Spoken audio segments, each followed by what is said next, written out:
मरते समय तुम्हें ये आनंद रहे कि जैसा जीना था वैसा जिया, जो करना था वही किया, न तो झुका न समझौते किए, अपनी मौज में रहा, अपनी मस्ती में रहा। जरूर बहुत कठिनाइयां आई, लेकिन वे सब कठिनाइयां भी चुनौतियां हैं, और हर चुनौती आत्मा को निखारती है।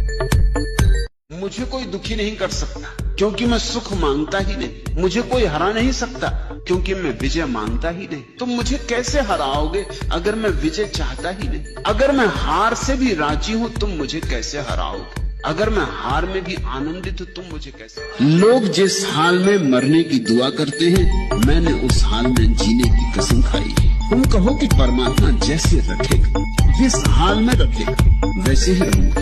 मैं कौन हूं जो निर्णय करे? मैं कौन हूं जो कहे ऐसा होना चाहिए, ऐसा नहीं होना चाहिए?